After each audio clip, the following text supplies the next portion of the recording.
Bismillahirrahmanirrahim. Bismillah. Assalamualaikum warahmatullahi wabarakatuh. Waalaikumsalam warahmatullahi wabarakatuh. Alhamdulillahilladzi hadana wa li hada wa ma kunna linahtadiya laula an hadanallah. Asyhadu an la ilaha illallah wahdahu la syarikalah wa asyhadu anna Muhammadan abduhu wa rasuluh sallallahu alaihi wasallam la nabiyya ba'da amma ba'du. Seluruh puji dan syukur kembali kita ucapkan kehadirat Allah Subhanahu wa taala. Pada malam ini kita kembali di rumah ini, rumah yang mulia ini. Kenapa rumah mulia? Ada majelis ilmu dan majelis Al-Qur'an yang ada di dalamnya. Mudah-mudahan kedatangan kita bersama selalu mendapat maghfirah di sisi Allah hendaknya. Salawat dan salam kepada Nabi besar Muhammad sallallahu alaihi wasallam. Allahumma shalli ala Muhammad wa ala ali Muhammad. Bapak-bapak pengurus majelis Yasinan Mutiara Hati, Bapak Ibu jamaah dan pengurus semuanya, hadirin kaum muslimin rahimakumullah. Kembali kita pada malam hari ini, malam yang mulia ini, di tempat yang mulia ini, bersama hamba-hamba yang mulia. Mudah-mudahan kita nanti diwafatkan oleh Allah dalam keadaan mulia. Kita berharap dikumpulkan nanti di surganya Allah bersama para nabi dan rasul yang mulia hendaknya. Hadirin kaum muslimin rahimakumullah, kita lanjutkan pembahasan kajian kita. Bicara masalah itunya mengungkap rahasia diri dalam rangka kita untuk selalu bermunajat taqarrub ilallah. Sudah 5 episode yang kita kupas sebelumnya kajian ilmu tauhid itu. Jadi membersihkan hati itu tidak semudah membersihkan yang zahir. Itu berat, butuh proses dan butuh waktu yang panjang. Kemarin langkah-langkahnya sudah kita ambil. Pertama, bersihkan dari sifat hasad, iri hati, haqqad, itunya dengki. Kemudian ketiga, su'uzon, buruk sangka. Kemudian yang keempat, kibir. Kemarin kibir, sombong. Kemarin sudah kita kupas bicara masalah bahaya sifat sombong. Nah, kalau ingin saran ulangnya ya memang dilihat di YouTube lagi gitu kan. Nah, ternyata bahaya sekali sifat sombong itu. Manusia tidak berhak masuk ke dalam surganya Allah. Balasannya dia masuk neraka dengan hina dina, kemudian tidak bisa masuk surga, dan dia tidak ada tempat di dalam surganya Allah karena Allah tidak memberikan itu. Kemudian termasuk orang-orang tersebut dia bersikap dan berperilaku berlebihan di luar kapasitas. Jadi hiruk pikuk dunia sekarang itu adalah karena kesombongan. Termasuk itu. Kita bukan mengupas itu tetapi kena. Jadi kena angkuh dan sombong akhirnya orang diremehkan. Padahal dia itu berasal dari bawah, dari rakyat, dari masyarakat. Nah itu gara-gara lidah yang tidak ada kontrol. Walaupun kita sudah menjadi pejabat atau menjabat. Jadi lidah tidak dikontrol. Makanya Imam Ghazali membuat suatu karya yang besar, bahaya lidah. Bahaya lisan. Lidah memang tidak bertulang. Tapi bahayanya itu sangat luar biasa. Orang akan hancur gara-gara lidah. Negeri bangsa ini akan hancur gara-gara lidah. Dan orang bisa akur juga gara-gara lidah. Makanya mainkanlah lidah itu dengan sebaik-baiknya. Lidah memang tidak bertulang, tetapi efeknya sangat luar biasa. Makanya ada trik yang dipakai oleh Rasul. Man kana yu'minu billahi wal yaumil akhir. Siapa yang ngaku iman kepada Allah dan hari akhir, falyaqul khairan. Hendaklah bicara yang baik-baik saja. Jangan elok-elok saya. Sampaikan yang baik-baik kepada masyarakat, kepada rakyat. Kalau tidak mampu, tidak bisa, aulia smooth. Lebih baik diam. Makanya ada yang bilang kan, diam itu, tuh, diam saya emas tak. Sangat luar biasa itu. Bicaralah kalau bermanfaat. Kalau tidak, diam saja. Karena emas sudah di tangan kita itu. Kalau tidak, bahaya. Itu. Kan nampak begitu. Awak kini kola camin jomatuari lah bagalang megang maturang banyak. Lah sama nampak dia wak. Walaupun nampak tidak ada TV di rumah Bapak Ibu, tapi di WA lain masuk ya tadi gitu kan. Di handphone gitu kan. Memang seperti itu. Semuanya itu bahaya lidah, ucapan, omongan. Gitu. Makanya hati-hati kita. Jadi, oleh sebab itu, jangan sampai sifat-sifat itu kita lakukan. Bapak Ibu hadirin, jadi ternyata bahaya sifat sombong itu sangat luar biasa. Ada sudah 4 sifat yang kita kupas. Dan sekarang kita lanjutkan, kalau ada yang bertanya nanti boleh Bapak Ibu. Kita masuk yang kelimanya yaitunya ujub. Ujub. Itu sadonya penyakit hati ya Bapak Ibu. Yang ada dalam hati. Tidak bisa dibersihkan dengan rinso tuh. Sombong, kibir gitu kan. Suuzon, tidak bisa itu. Harus dengan ibadah dan ilmu. Dengan amal. Jadi yang kelima ujub. Ujub itu merasa sempurna daripada orang lain. Merasa lebih dari orang lain. Perasaan merasa lebih dari orang lain. Itu rasa itu. Perasaan merasa lebih dari orang lain. Dari segi apa saja. Terserah. Kalaulah merasa lebih daripada orang, kita nanti akan tergiling, akan terjebak ke dalam sifat ujub. Jauhi itu. Tidak boleh. Perasaan kagum terhadap diri sendiri. Wah, kayaknya ambo yang rancak sih kau mas. Gitu. Ambo yang ganteng sih kau mah gitu. Tadi kan ambo yang ganteng sih kau gitu kan. Kalau datang apa lah dong gitu bajin. Ambo seorang sih baru gitu. Merasa. Kalau sudah merasa seperti itu, merasa bangga terhadap diri. Karena awak berlebihan gitu kan. Itu sangat berbahaya sekali. Jadi nanti ujub ini akan muncul ria itu. Dia secara tidak langsung akan muncul ria. Karena kita sudah merasa lebih daripada orang lain. Kalau ria itu bisa dihindari. Insya Allah bisa dihindari kalau ria. Karena ria itu kan berbuat bukan karena Allah. Itu bisa insya Allah bisa hindari. Tapi kalau ujub, ini agak rumit. Contoh, awak ada kegiatan acara malam gitu kan. Malam di hotel atau apalah gitu kan. Tahu-tahu sempat sholat tahajud. Yang lainnya lalu sedoa. Lalunya sedoanya. Alhamdulillah, ambo bisa sholat tahajud. Dalam diri awak, kan merasa lebih dari orang tuh. Yang lain, apalagi kalau lah disabuin lebih ke siang gitu kan. Tidak boleh. Dia halus sekali. Hilangan itu. Dan itu berat. Ini mengkaji hati Ibu ya. Karena itu bersarangnya memang di hati semuanya.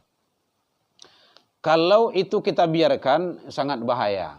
Apalagi kalau sudah terbiasa kita pelihara itu sangat bahaya sekali. Sifat ujub.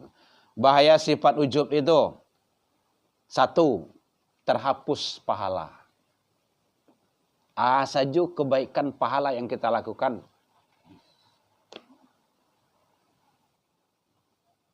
dalam pandangan Allah. Kalau dalam pandangan manusia bisa saja. Buat apa tuh ibu tuh? Gitu. Tapi dalam pandangan Allah tidak ada. terputus atau termasuk juga dia bisa terjerumus ke dalam sifat takabur. Nah, takabur apa tadi? Kibir tadi itu sombong. Dia akan terjerumus ke sana. Karena dia sudah di dalamnya itu ada ujub. Ujub apa tadi Bapak Ibu? Merasa lebih sempurna daripada orang lain. Tidak boleh. Sangat tidak boleh. Semuanya itu biiznillah. Kita dikasih lebih kecantikan oleh Allah atas izin Allah. Dikasih gagah oleh Allah atas izin Allah. Dikasih harta lebih atas izin Allah. Dikasih anak oleh Allah. Mohon maaf. Semen yang lain tidak punya anaknya, ada orang akan melabasa lebih. Akhir orang lain beku akan diremehkan. Pangkat dititipkan Allah itu biiznillah. Semuanya serahkan kepada Allah. Makanya lafaz ucapan yang keluar dari mulut orang-orang yang ma'rifatullah itu tidak ada lain kecuali adalah serahkan kepada Allah. Waduh, nampaknya alhamdulillah, masya Allah luar biasa. Biasa aja lah.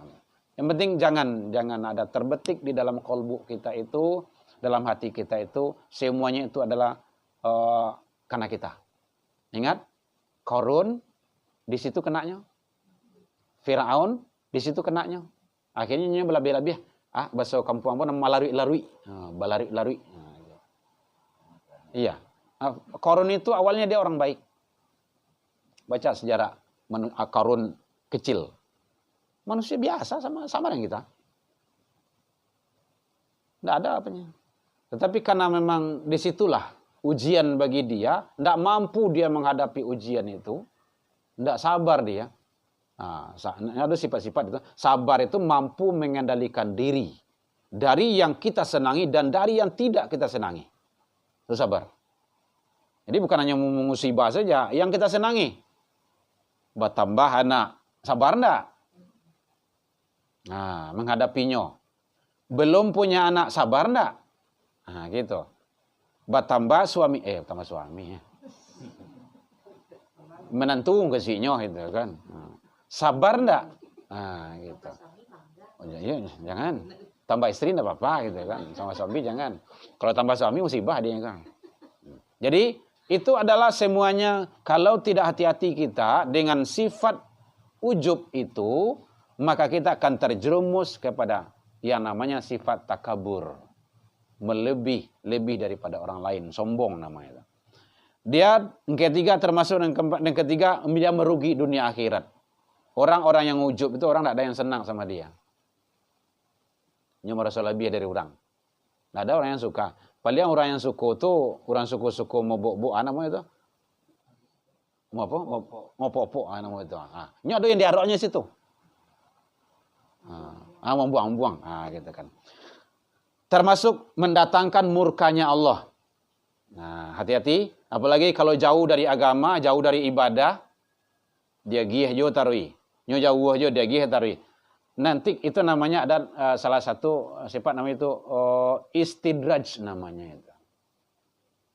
Tidak boleh kita mandi-mandi Bapak Ibu ya. Kita dalam masyarakat.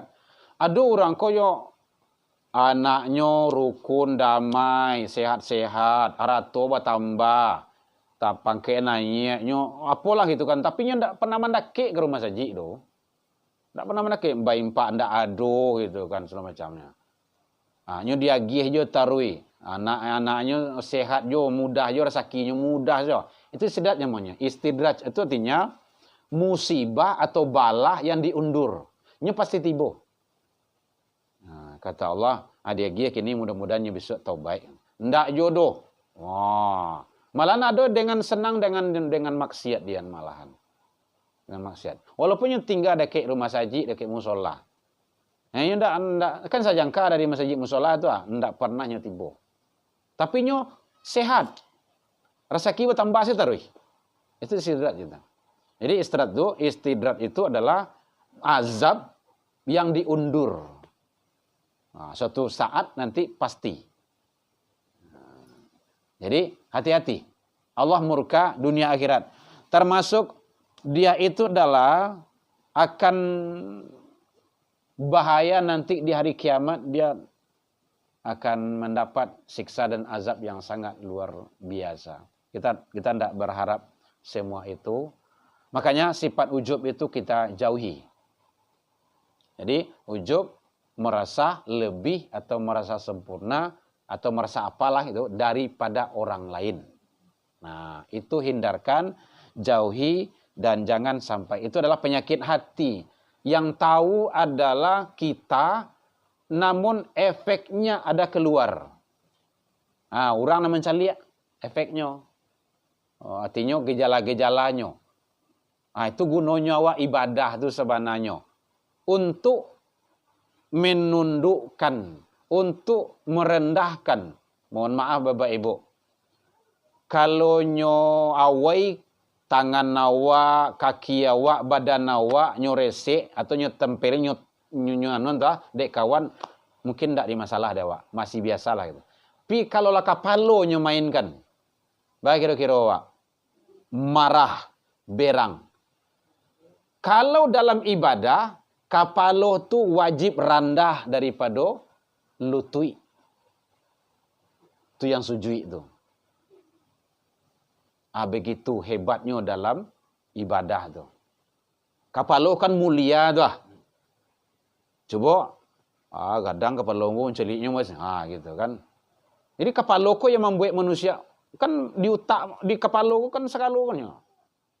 Cerdasannya, berpikirnya, intelektualnya, dia muliakan karena isi kepalanya itu. Tapi saat ibadah itu sujud, rendah. Itu hebatnya. Kenapa? Karena tak kala sudah menghambakan diri kepada Allah itu, tidak ada apa-apanya kita lagi. Makanya itu subhana rabbiyal a'la atau subhanaka Allah. Itu artinya tuh. Maha suci engkau ya Allah. Engkau yang maha tinggi, yang maha agung, yang maha mulia. Di awal tidak ada apa-apanya. Nah, berusaha dikit-dikit Bapak Ibu ya memahami lafaz-lafaz dari bacaan sholat itu. Ini supaya yang awak baca dalam sholat itu supaya kita lebih dekat, lebih nikmat gitu. Jadi makanya bahaya sifat ujub itu sangat luar biasa.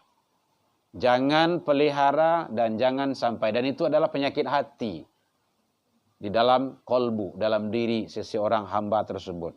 Karena dia nanti akan terjebak kepada riya. Terjebak kepada sifat takabur, sifat sombong. Dan sifat-sifat yang lainnya akan membawa mereka ke sana. Bapak Ibu jamaah hadirin, ada yang akan disampaikan silakan. Ada yang ditanya? Karena sifat ujub itu sangat luar biasa. Ada yang? Iya Pak. Di sholat tadi Pak, ngomongnya sholat. Iya Pak. Imam sudah membacakan Al-Fatihah. Ya. Imam membacakan ayat lagi kan? Ya. Tapi kita jemaah tidak terikuti ya kan, terpengaruh. Bacaan tadi terpengaruh. Tahu Allahu Akbar. Ya. Sudah kan membaca ayat imam. Kadang-kadang dengan suara mic sering kita tidak sampai, tidak terbaca kan, lupa apa umpamanya itu Pak. Ya. Apakah itu pelaksananya sah atau tidak? Udah Pak. Udah Pak. Ya. Baik. Di dalam sholat berjamaah, pahami dulu, sholat berjamaah itu kuncinya. Sholat jamaah itu dari awal kita sudah pasrah. Sudah pasrah dari awal. Sengaja aku sholat maghrib 3 rakaat mengikut imam. Mengikut imam. Apa saja yang dilakukan imam, ikuti. Dalam sholat ya, dalam sholat. Kau yang mau tekan trik dulu kok. Itu tidak mau ada. Sholat gitu kan. Imam berhadas, sholat berhadas pula. Enggak, bukan. Sholat. Ya Bu ya. Jadi, kita ikuti. Yang kedua, kalaulah duduk, bahwa kita adalah pasrah kepada imam, berarti sudah oke itu. Yang kedua, dalam pelaksanaan dalam sholat itu kan ada baca Al-Fatihah. Sekarang begini, membaca Al-Fatihah itu, kalau imam sudah membaca Al-Fatihah, sebenarnya begini Bapak Ibu, kalau merujuk kepada Al-Quran, Al-A'raf 207, wa idza quri al-Quran fastami' satu. Istami' dengar. Yang kedua wa ansitu diam. Ansit diam. Maka tugas kita kalau merujuk ke ayat itu, kalau imam baca Al-Fatihah, kita dengar. Bila membaca sebelum imam baca apa-apa. Allahu Akbar. Imam kan doa iftitah tu. Bacalah angka dibaca situ. Tapi kalau Bismillahirrahmanirrahim, diam lagi. Ini kode etik dalam salat berjamaah. Ingat, jamaah. Kemudian waladdallin amin. Imam yang arif itu biasanya ada di jedah di situ. Setidaknya 3 kali engok atau 2 kali napas gitu kan. Kemudian awak baca Al-Fatihah menanggung di situ. Bismillahirrahmanirrahim atau Ar-Rahmanirrahim. Imam bismillah membaca ayat lagi ya. Lam yakunil ladzi, maka kita diam. Alasannya satu ayat tadi, apabila imam membaca, kita diam, kita dengar. Yang kedua, qiraatul imam, qiraatul jamaah. Bacaan imam itulah bacaan jamaah tuh. Jadi yang dibaca jamaah tu lah ditanggung oleh imam sadoe. Lah sudah tu. Walaupun kita tidak lengkap baca Al-Fatihahnya, imam sudah baca Al-Fatihah. Kecuali kalau imam tidak baca Al-Fatihah. Salat jahar ya Bu ya. Nah, kalau salat sir ikut baca semuanya.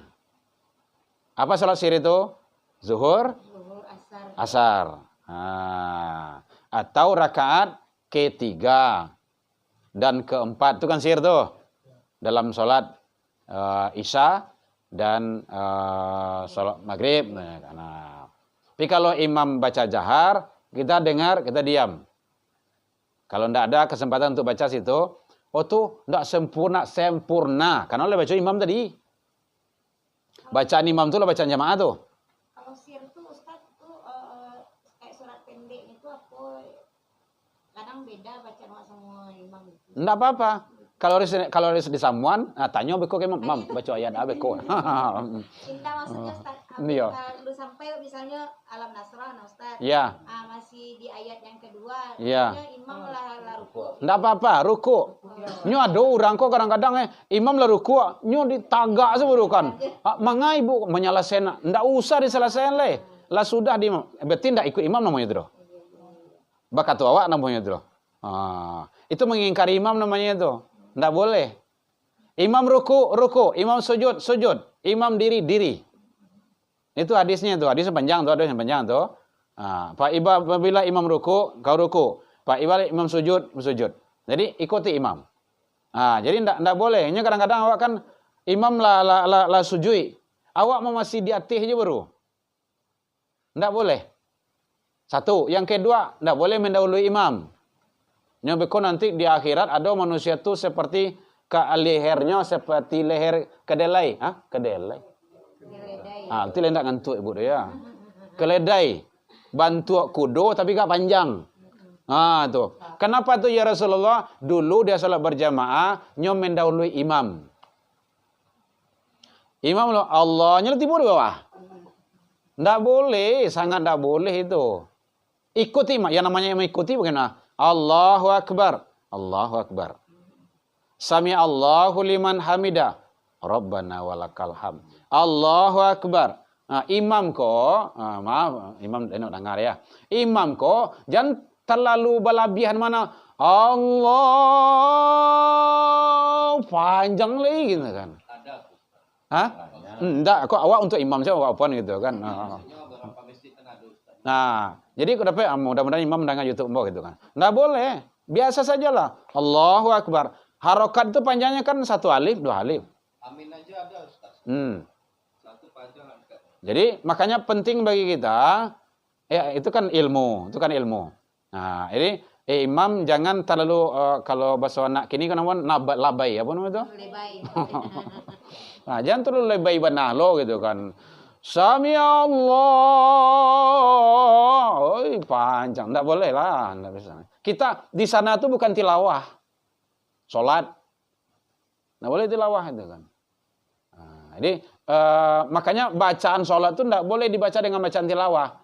Tartil. Tapi Ustaz, kalau awak sedang sholat berjamaah mungkin imam panjang mana itu Enggak. Iya. Ah. Iya mau enggak mau kita kan mengikuti. Tapi kan makanya imam tuh harus arif dan bijaksana dan harus ngerti ilmu keimaman gitu kan. Terkadang imam kok sakit enaknya mau itu membacanya Ustaz. Nah, gitu. Ada beberapa masjid Imam-imam qori biasanya itu, imam qori. Jadi sebaiknya muratal atau tartil bacanya tuh. Allahu akbar. Alhamdulillahi rabbil alamin. Ar-Rahmanir Rahim. Bismillahirrahmanirrahim. Teman ngaji itu tilawah tuh. awak pernah Ustaz Encak rumah saji aja. saji di dekat Ya, enggak salah sebut apanya Pak. Ya, awak di YouTube no salah itu kan. Nah, jadi untuk awak ketahui, jadi perlu sekolah imam kok perlu loh itu kan. Imam enggak boleh terlalu panjang. ya. Walaupun awak hafiz Quran. Hafiz 30 juz. Enggak boleh panjang. Kenapa? Kata Rasul, "Idza amma hadakumun nas falyukhaffif." Apabila kamu mengimami di antara manusia, segerakan. Bama kok segerakan? Di belakang tuh banyak ragam. Adonan lamoh taga asamure, lamoh sujui rematik dan segala macamnya. Lamoh duduk beko, pokok penyakit lah ragam. Ada anak ketik, ada orang gaya beko lamoh sujui bekonya lah perpak lah lapang lah malah sudah saya. Ndak boleh baco. Itu gunanya. Mohon maaf Bapak Ibu. Gunanya imam tuh mencelek ke belakang tuh tuh. Bapak Ibu, mari sob kita rapat dan bukan membelakang imam, mencaliak dulu. Caliak ujung ke ujung. Oh banyak nang gae, oh banyak nang batuk-batuk, oh banyak nang segerakan kata Rasul. Penjian saya. Apabila kamu sholat sendirian, fal yutawil masya'a, persilakan sepanjang yang kamu mau kata Rasul. Sholat seorang. Tapi kalau sholat jamaah tuh enggak usah. Ambo biasanya ambo mohon maaf ambo bukan mambok ke diri ndak. Biasa ambo 3 ayat 2 ayat 3 ayat nih, Bu. Itu ndak gitu doh. Ambo paham. Yang di belakang tuh ada anak ketik, kadang ada anak menangis gitu kan. Ndak boleh berkata awak saja doh. Itu ibadah. Tapi secara konya Pak Ustaz, kalau lapang kayak Ustaz tadi membaca dengan 3 ayat yang hafal. Sementara yang muda-muda kok jadi imam balabian lo ya. Nah, kan sombongnya tuh Ustaz. Kecuali kalau udah sepakat. Contoh kan sholat tarwih, mungkin punya program setengah juz. Atau kayak sajadah Jumat pagi subuh tuh. Itu awak kalau sepakat untuk itu, boleh, enggak ada masalah gitu kan. Nah, tapi pahami saja, yang penting Bapak sampai ke situ tadi ya. Tentang sholat. Jadi iya tuh Pak ya. Jadi dalam sholat berjamaah itu bagaimana kita tetap mengikuti aturan-aturan yang sudah ada itu, aturan-aturan dari Rasul. Jadi sholat berjamaah itu sholat sangat luar biasa. Jangan sampai jamaah kita tinggal. Apa inti pertanyaan tadi Bapak tadi? Pembacaan ayat Al-Fatihah. Ya. Nah, jadi kalau tidak sempat orang baca Al-Fatihah, mungkin separuhnya lah dibaca di imam baca ayat, udah kita diam. Kalau sholatnya sholat jahar. Tapi kalau sholat sir itu baca semua itu. Nah, kan Allahu Akbar saja yang dikeraskan. Nah, yang lainnya kan disirkan itu. Nah, kemudian jangan sampai kita sholat berjamaah itu tidak memahami rambu-rambu. Ada kadang-kadang sholat berjamaah itu kan soft, rapat dan lurus. Ya rapatkan, luruskan. Ini kadang-kadang ada tampil lain, tampil apa gitu. Ibu-ibu sekolah dari ibu tampilan mau ambil tampil mencang sajadah tu. Tibur belakang lo. Urang lah mulai sana liun dah sajadah masih situ jo. Ndak usah ambil sajadah tu, angkat. Kan kosong jadi itu tu. Kalau ingin ka tampil di situ tu, capek tibo. Nya ada tampilan bisa salat tarawih tu kayak gitu tu. Nyo bantang sajadah dulu tu. Oh kok ada orang kok masnya. Mau orang Urang tak ada kan? Mau ambil tampik, ndak boleh gitu doh. Itu apa zalim namanya itu. Ya, jadi artinya pahami saja. siapa, kode etik dalam berjamaah kan gitu. Siapa yang terlambat, ya di belakang. Ikuti, penuhkan saf berikutnya. Tidak boleh mengganggu orang-orang lain dalam beribadah. Jadi, sholat berjamaah, kalau kita sholat mengikuti imam, sholat berjamaah itu sholat yang jahar. Kalau tidak sempat baca Al-Fatihah, baca ayat yang sempurna, imam sudah menyempurnakan. Qiraatul imam, qiraatul jamaah. Bacaan imam itu, berarti itu sudah bacaan jamaah. Nah, kemudian ikuti imam itu. Ikuti imam itu. Mengikuti imam itu, iya kalau saya imam takbir, kita takbir. Tidak boleh nunggu-nunggu. Nah, kemudian ada yang seketik lain. Nan sering ngacot tadi kah? Sadang sujui atau sadang duduk. Nyo tibo. Nyo tagak sedulu. Seharusnya dia rugi itu.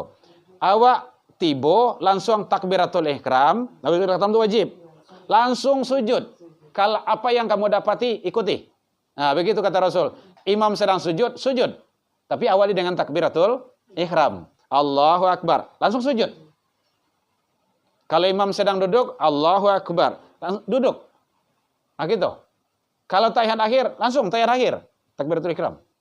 Jangan menunggu dulu. Nunggu sampai ya. Nah, itu enggak. Berarti belum paham tentang sholat berjamaah. Nah, gitu. Karena setiap gerakan yang ada dalam sholat berjamaah itu Bapak Ibu punya nilai. Punya nilai. Barat rugi awak nawa hilang tuh. Orang ruku bro. Atau orang sujud bro. Duduk lo, sujud lo balik. Duduk baru tagak lo. Barat yang hilang bacaan gerakan. Padahal itu punya nilai semuanya. Bacaan punya nilai, gerakan punya nilai. Nah, kan luar biasa tuh. Nah, itu kan ilmunya. Ya, Bapak Ibu ya. Ada yang ditanya? Boleh? Seputar sholat? Iya, Pak. Cara menghilangkan sifat sombong itu, Pak Ustaz. Ria ya? Ya. Sementara itu awak kini gua, anggota dewan kan. Ya. Mawanga butuh suara. Betul. Bu, tolong suara Bu. Ini lengkasnya cari awak, Pak Ustaz. Iya. Ya kan? Enggak berguna ya awak itu. Kan yang akan gaji 3 juta sehari. Iya. Jadi itu? Nggak jadi dah. Takut ya kan? Dia kan? Lah duduk kanan, lupa yang di bawah, Ustaz. Dek lari bekah itu kan apa yang itu? Dek dia. Cara menghilangkan sifat sombong. Jadi sebenarnya begini. Sombong itu, kunci sombong. Konsep sombong dulu. Rian. Sombong dalam pandangan agama, dalam hadis, batarul haq wa ghamtun nas. Menolak kebenaran, meremehkan orang lain. Dua itu kata kuncinya. Meremehkan orang lain, menolak kebenaran. Kalau ada yang dua itu sombong. Nah, gitu. Dia gia nasihat dan muah. Kemudian orang yang kecian tolol. Guru beban negara. Pokok nak kalamat diparui saya gitu kan, mengecek gitu kan. Kalau nyoremehan orang sadoh itu. Kau nak di guru, nak kau jadi orang itu doh. Pajak, kau wayo kau. Itu agama itu tidak boleh dimainkan. Pajak sama dengan zakat. Tidak ada dalam Islam itu tidak ada pajak. Tidak ada. Ada zakat. Membangun itu dengan zakat boleh bisa. Ada ketentuan-ketentuannya itu. Jadi ini sudah berlebihan. Jadi sebenarnya kalau sudah mengarah kepada arena meremehkan orang lain dan menolak kebenaran, dia sudah terjebak ke dalam sombong, kesifatan kesombong itu. Maka untuk menghilangkan itu semua, satu, jangan remehkan, jangan tolak kebenaran. Maka beradalah pada yang benar. Nah, itu tatarannya. Jadi kalau iblis itu dulu diusir dari surga kan gara-gara itu. Tidak ada lain daripada itu. Dia sudah duluan dari Adam, Nabi Adam. Udah ratusan tahun. Nah, kalau tidak di surga itu. Tetapi karena sombong itu, apa katanya? Tidak mungkin kami sujud kepada Adam. Khalaqtani finnar wa khalaqtahu min tin. Itu katanya. Kami diciptakan dari api. Nah, kan sombong tuh. Kan membanggakan tuh. Dia diciptakan dari tanah. Dia bukan hanya menolak, tetapi menyombongkan diri. Ini bukan dia tidak namu hanya sujud kepada Nabi Adam, tetapi membanggakan. Atau yang tidak bolehnya. Jadi menghilangkan itu, kesifatan-kesifatan yang sombong itu, satu, memang perbanyak ibadah. Kemudian karena diri awak dari ma. Nah, awak dah nyebut anggota dewan doh gitu kan. Tetapi memang begitu faktanya gitu kan. Dari ma, dari masyarakat, dari rakyat. Nah. Jadi kalau duduk lupus adalah. Itu makanya. Makan malahan ada yang mengecek gitu kan. Malaikat pun masuk ke situ menjadi setan gitu kan. Itu bukan ucapan yang benar itu, salah gitu kan. Itu tidak benar ucapan yang seperti itu dan tidak layak, tidak pantas diucapkan. Berarti di situ adalah gerombolannya setan, kok gitu. Nah, itu yang salahnya. Maka wajar saja dulu sewaktu mandi yang Kiai Gus Dur ingin membubarkan itu. Iya, Ambo setuju itu. Jadi sebenarnya tujuan kita itu baik, tetapi cara itu yang tidak benar. Proses awal saya tidak benar loh. Untuk jadi anggota dewan berapa itu? Iya, anggaplah, tidak kali-kalinya kayak itu doh. 1 miliar. Cukupkah gaji? Tidak cukup. Baca caranya untuk membalikan 1 miliar tuh. Itu pasti berutang kiri kanan. Wajar saja yang tidak lului stres gilo. Iya. Wajar saja tuh. Batu, utanglah sekali liang pinggang. Tapi kalau duduk Ustaz, di situ, baka caro supaya dapat itu. Itu yang tidak baik di cara itu. Jadi kalau cara yang tidak baik lagi, maka hasilnya juga tidak baik. Maka jadi kita hindarkan itu. Bagaimana jangan sampai kita terjebak ke sana. Jangan sampai terjebak ke sana. Apalagi amanah sudah diberikan. Jadi Bapak Ibu, untuk menghilangkan sifat-sifat sombong itu, tetap kita berasal daripada Allah Subhanahu wa taala. Kita menjadi ini, menjadi itu, menjadi ini, menjadi itu adalah atas izin Allah. Jangan lupa itu semua. Jadi setiap yang kita lakukan itu akan diminta pertanggungjawaban. Ini yang tidak dijalankan. Contoh, Nabi itu kan punya sampai sifat yang terkenal. Ini sebenarnya 8 atau 9 sebenarnya itu. Enggaklah sampai sifat yang terkenal saja, yang wajib. Apa yang pertama, Bu? Sidik. Apa arti sidik? Selalu berkata dan berbuat benar. Selalu. Dek saking benarnya beliau, orang Yahudi pun percaya kepada beliau. Kan menitipkan barang. Tolong Muhammad simpan barang ambo. Dek saking jujurnya, saking bananya, orang Yahudi pun percaya. Jadi selalu berkata dan berbuat benar. Ingat Bapak Ibu, berkata dan berbuat benar. Nyo kadang-kadang keceknya lai bana karajo indak. Nyo doyu tuh. Apalagi kalau indak kedua Lalu nelok lah itu dah. Lawannya apa? Kizib. Nah itu tadi itu, dusta. Nah dia punya itu.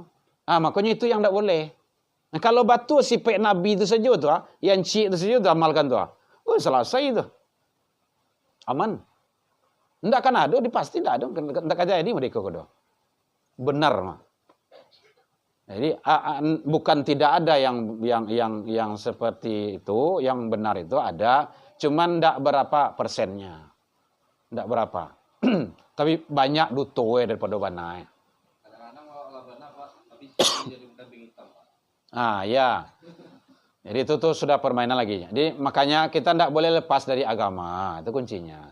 Kalau agama sudah dihindarkan, ya itulah akibatnya. Ya, Bapak Ibu, jadi kita hindarkan, mudah-mudahan kita selalu istiqomah, buangkan sifat ujub tersebut agar kita tetap terpelihara dalam kebaikan-kebaikan di atas ridha Allah Subhanahu wa taala. Ada yang masih? Kalau enggak, makan oleh? Enggak, dia lawan cogok tuh. Dia lah nampak. Tarik Bu, enggak ada Bu. Tarik. Ya. Jadi menjalang itu selesai. Laju saya Bu, menjalang itu sudah. Nah, sudah menanti awak berhenti leh. Nah, gitu. Yang singkatnya Pak. Iya Pak, ya Pak. Tadi mengenai pajak. Iya Pak. Contoh Iya. orang naik haji. Iya. Sekian tahun menerima dipanja dulu. Yo. Apakah uang ini bagaimana? Iya. Nah, ini Pak. Kalau itu dapat saya Ustaz tadi Pak. Iya. Di mau boleh tahun piti pingin dapatnya. Iya. Bahas tak. Iya. Aku berbahaya kalau dikaji siapa Ustaz. Betul. Sangat perlu. Nah itu bahas. Sedangkan Ustaz ulama-ulama ini tidak pernah memproses hal yang itu. Iya. Itu kan. Tapi kini lah dikupak kabarnya mah. Hah? Kini lah dikupak. Kalau dibahas tuh. Satu, dia itu adalah pengkhianat. Karena jatuhnya dari amanah. Ndak amanah tuh. Lawan kan khianat tuh. Ndak amanah tuh. Kenapa? Masyarakat menitipkan ini untuk pai naik haji jamaah. Tahu-tahu pai naik haji 31 tahun lo dulu. Yo, masuk tunggu. Yang pitiko bisa nyomainkan dulu. Itu khianat. Namanya khianat. Ayatun munafikun salasun. Ciri-ciri munafik itu ada 3. Idza hadatsa kadzaba, apabila dia berbicara dia bohong. Wa iza wa'ada akhlafa, apabila dia berjanji dia itu mengingkari. Wa iza tumina khana, akonya kah? Apabila awak titipkan amanah dia khianat. Khianat. Khianat itu artinya penyalahgunaan wewenang. Itu khianat tuh. Penyalahgunaan, ya awak menitipkan, awak ingin capek barang ke naik haji gitu kan. Tahu-tahu lama masa tunggunya di permainan. Mohon maaf, di tempat lain enggak ada loh yang model itu doh. Enggak ada yang model itu doh. Nah. Enggak, di Indonesia enggak yang model itu doh gitu kan. Nah, itu. Jadi wallahu alam. Jadi kalau kini ibu-ibu mendaftar penanya haji, senelok saya. Mangka dulu kan. Ya, ada saya badal yang masuk mah gitu kan. Tapi kalau ingin penanya haji daftarlah waktu muda-muda ketik-ketik. Ustaz, Ya. itu kan kalau mendaftarkan sekian puluh tahun. Ya. Kalau ada rezeki, kalau kayak umroh kecil itu kan ada maksud haji, Pak. Haji kecil ya. Iya kan? Cuma tahu apa wukuf di Arafah yang tidak itu kan ya. Ya. Cuma kalau ditunggu lo kata Ustaz tadi kan Ya. bola dengan lansia ke kok kabar tahun tuh kan. Iya. Umrah saja aja. Nah, iya. Awak menyampaikan ke jemaah kayak gitu, Bu. Ya. Kalau ada bapak-bapak, ibu-ibu yang punya duit, bapak-bapak yang beruang, beruang, ibu-ibu yang beruang, umrah saja dulu. Anjaan pinjaan sekaki sujud di situ dulu di Masjidil Haram tuh. Itulah luar biasa dulu tuh. Beko kalau ada rezeki beko angkat dulu lah itu kan. Dek kondisi awak. Kecuali kalau bapak ibu pai pindah di Siko. Pai itu ke Malaysia atau pai ke tempat lain gitu kan, ingin capek gitu kan. Bisa. Ada beberapa kawan seperti itu nyecubuan. Baik, Bapak Ibu. Berarti nggak nunggu berapa tahun, Pak? Kalau misalkan awak pindah ke Malaysia jadi apa tuh hanya hitungan Cepat. ketimbang di Indonesia. Iya, prosesnya lebih cepat. Alah sudah ke, Bu? Alah. Silakan, Pak. Baik, demikian saja. Mohon maaf terlebih dan terkurang. Mudah-mudahan kita semua selalu istiqomah dengan kebaikan. Bapak Ibu, istiqomah awak dengan kebaikan. Sabah dan tabah, jalani itu selalu. Dan sifat-sifat yang tidak baik kita hindarkan agar kita menjadi hamba-hamba yang terbaik di sisi Allah Subhanahu wa taala. Demikian saja, ila liqa fastabiqul khairat. Mohon doanya Bapak Ibu, insyaallah tanggal 6 Oktober anak ambo barangke ke Mesir, ke Al-Azhar. 6 Oktober karena sudah dapat informasi dari ustadznya. Mudah-mudahan Allah berikan ketabahan dan kesabaran dia di sana, menimba ilmu dan nanti bisa dia memberikan yang terbaik di zamannya kepada umat di zamannya. Alhamdulillah sudah berdua di sana. Demikian saja. Wabillahi taufik wal hidayah. Assalamualaikum warahmatullahi wabarakatuh.